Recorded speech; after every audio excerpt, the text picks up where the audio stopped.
কি বন্ধুরা, ভালো আছেন তো? আর মনে আছে আমরা যখন স্কুলে পড়তাম তখনকার কথা? আমরা যখন স্কুলে পড়তাম তখন কিন্তু স্কুলে পঞ্চম থেকে অষ্টম শ্রেণী পর্যন্ত পাস ফেল প্রথা চালু ছিল। মানে ক্লাসের পরীক্ষায় ফেল করলে আবার সেই ক্লাসে থাকতে হবে, আর যদি পাস করি তাহলে পরবর্তী ক্লাসে উঠতে পারবো। এই কিন্তু ভাবনা নিয়ে আমরা যারা একটু কমা স্টুডেন্ট তারা কি করতাম, সন্ধ্যার পরে পড়তে বসে যেতাম যে না আমাকে পাস করতে হবে। কারণ বাড়ির পাশের যদি বন্ধু পাস করে যায় আর আমি যদি ফেল করে যাই, কি যে হবে আর কি যে হতো নিশ্চয় জানেন। বাড়ির মানুষের চাপ, আর পাশাপাশি প্রতিবেশী তো আছেই, তাদের যে কি জ্বালা সেটা তো অবশ্যই ভালো করে জানেন। আর যারা একটু অ্যাভারেজ স্টুডেন্ট তারা কি আর একটু ভালো নাম্বার তুলতে হবে, এই কিন্তু ভাবনা মাথায় নিয়ে পড়তে বসতে যেত। আর যারা ভালো স্টুডেন্ট তাদের যে আমাকে আরও ভালো রেজাল্ট করে আমাকে ক্লাসের মধ্যে ফার্স্ট হতে হবে বা সেকেন্ড হতে হবে, এই ভাবনা নিয়ে কিন্তু সব আপন আপন সন্ধ্যার পরে পড়তে বসতে যেত।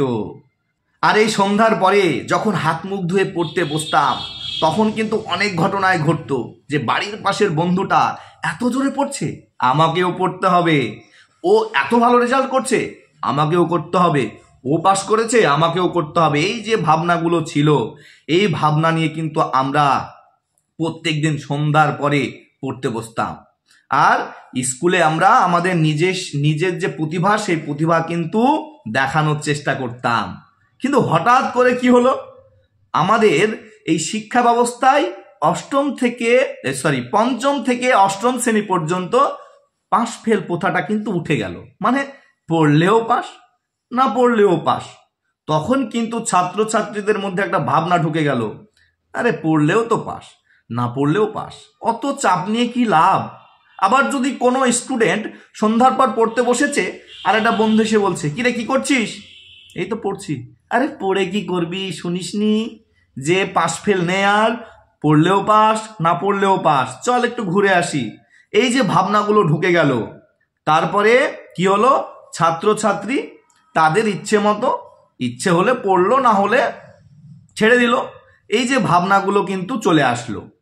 কিন্তু হঠাৎ করে এই পাস ফেল প্রথা আবার কিন্তু আসতে চলেছে, সেটা কেন্দ্র সরকার বা কেন্দ্রীয় শিক্ষা মন্ত্রণালয় ঘোষণা করেছে, সেটা আগামীতে আসতে চলেছে।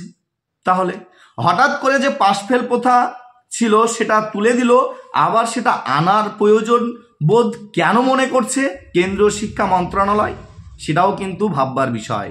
একসময় যে পাস ফেল প্রথা তুলে দেওয়ার জন্য শিক্ষক মণ্ডলী থেকে শিক্ষিত মহল আওয়াজ তুলেছিল, এটা তুলে দেওয়া মানে ছাত্রছাত্রীদেরকে ধ্বংস করা। তাদের যে একটা ইচ্ছে শক্তি, সেই ইচ্ছে শক্তি কিন্তু হারিয়ে যাবে, যে আমাকে পাস করতে হবে, আমাকে ভালো রেজাল্ট করতে হবে, আমাকে পড়তে হবে, যে একটা নিয়ম শৃঙ্খলা ছাত্র জীবনে থাকে, সেটা কিন্তু হারিয়ে গেল।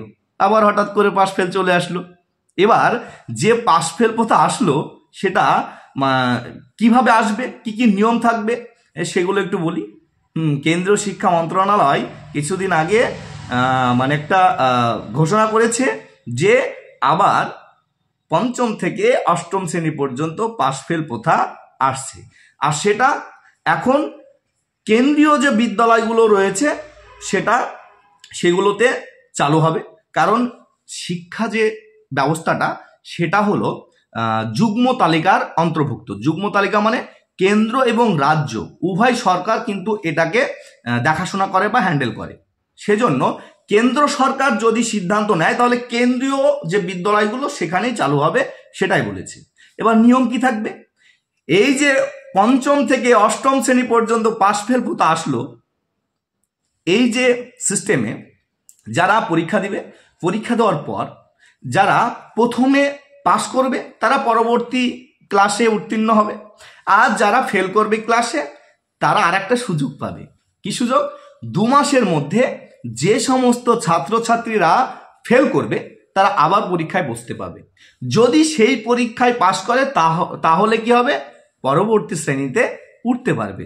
আর যদি দ্বিতীয় পরীক্ষাতেও ফেল করে তাহলে কিন্তু সেই ক্লাসেই থাকতে হবে। এই নিয়ম কিন্তু আবার চালু হতে চলেছে আমাদের ভারতবর্ষে এই যে নিয়মটা আবার চালু হতে চলেছে, এই নিয়মটা কেমন সেটা অবশ্যই জানাবেন।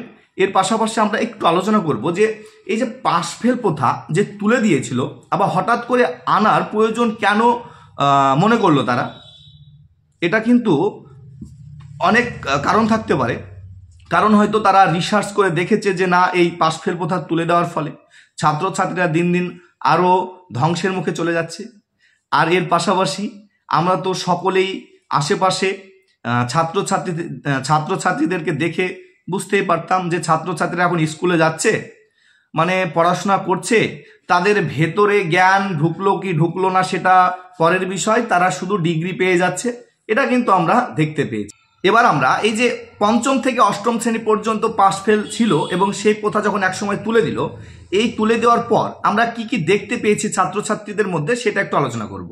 আমরা দেখতে পেয়েছি যে পাশ ফেল প্রথা যখন তুলে দিল তখন কিন্তু শিক্ষিত মহল থেকে শিক্ষক মণ্ডলীর সকলে আওয়াজ তুলেছিল যে এই প্রথা তুলে দিলে অনেক ছাত্রছাত্রী কিন্তু ধ্বংস হয়ে যাবে।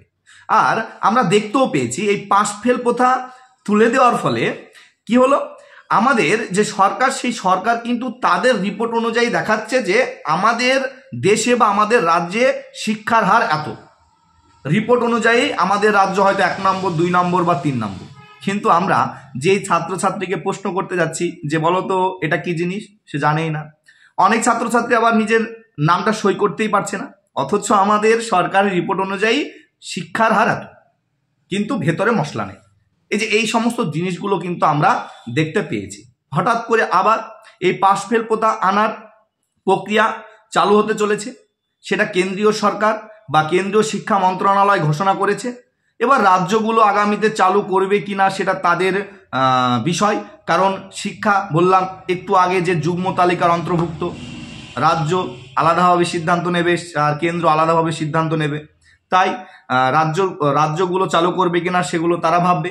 এখনো অনেক রাজ্য রয়েছে যেগুলো যেসব রাজ্যে পাশ ফেল প্রথা চালু রয়েছে, আবার অনেক রাজ্য যেমন আমাদের পশ্চিমবঙ্গে কিন্তু পাশ ফেল প্রথা নেই, তারা কিন্তু কেন্দ্র সরকারকে অনুসরণ করে তারা কিন্তু পাশ ফেল প্রথা তুলে দিয়েছিল। তারা আগামীতে আবার পাশ ফেল প্রথা নিয়ে আসবে কিনা সেটা তাদের বিষয়।